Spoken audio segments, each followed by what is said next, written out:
ወይዬ ለምን ግን ከዚህ የተሻለ ስራ አትፈልጊም?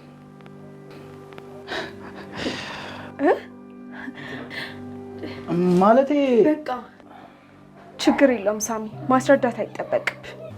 ምንድነው ታለቅሽው? አንተ ልጅቷ ምን አርጋት ነው እንዴ? ሰው እንኳን ምን ይለኛል አትልም እንዴ? አባዬ አለመግባባት ነው።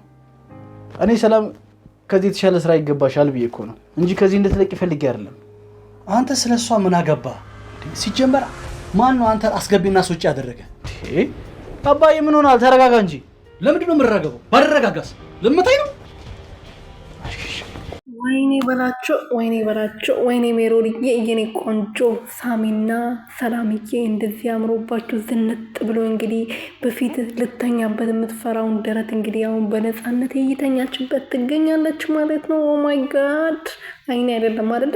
አይኔ አይደለም አይንሽ አይደለም፣ ይሄ ነገር እውነት ነው በሉኝ ቤተሰቦችዬ። የኔ ውድና ወርቅ የሆናችሁ ቤተሰብ እንዴት ናችሁልኝ? ደህና ናችሁ ወይ? ያለው ፈጣሪ የተመሰገነ ይሁን። በያላችሁበት ሰላማችሁ ብዝት ትርፍርፍ ይበልልኝ። ለዚህ ቤት አዲስ የሆናችሁ ሰብስክራይብ፣ ሼር፣ ላይክ እያደረጋችሁ ቤተሰብ ሁኑልኝ ማለት ነው። የኔ ወርቅና እንቁ የሆናችሁ ቤተሰቦች ማለት ነው። እንዴት ናችሁልኝ? ደህና ናችሁ ወይ? ስራ ሁሉ ሰላም? እኔ ያለው ፈጣሪ የተመሰገነ ይሁን። ሀሴት ክፍል 17 ላይ እንግዲህ ሰላምዬ ሁሉም ነገር ተናግራለች።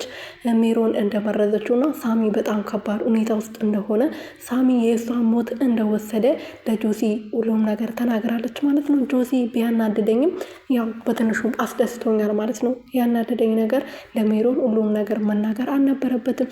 ሜሮን እንግዲህ አንቆ አንገቷ ይዟት ነበር ሲያስፈራራት የነበረው። ከዚህ በኋላ እኔ ያለውልሽ በደንብ አድርጌ ዋጋሽን እሰጥሻለሁ። እስከዛሬ ሰላምና ሳሚዬ ላይ ስትጫወችበት የነበረውን ነገር ደርሼበታለሁ። ያን ቀን የምሳ ብለሽ የሞት ድግስ ደግሰሽልን እንደነበረም ደርሼበታለሁ። ስለዚህ ከዚህ በኋላ እያንዳንድ እዚህ ቤት ከገባው ቀን ጀምሮ ያችን ክፋቶችን ስቆጥር ነበርና እሱን ደግሞ በደንብ አርጌ አስከፍልሻለሁ እያንዳንድ ብሎ እንግዲህ አንገቷን አንቆ ሲያስፈራራት ነበረ።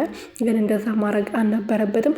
ራሱ በኦዱ ይዞ ነበረ ነገሮችን ማድረግ የነበረበት እና ሜሮን እንግዲህ ከኔ ጋር መጋፈጥ ምን እንደሆነ በደንብ አርጌ አስቀምሳለሁ። እስከዛሬ በአፍ ነው ያወራሁት፣ አላስቀመስኩም። ስለዚህ ካስቀመስኩ በኋላ የኔ ማንነት ትረዳለ ብለዋለች እና እንዳለችው ደግሞ አስደብድበዋለች ማለት ነው። ዋጋው ሰጥተዋለች።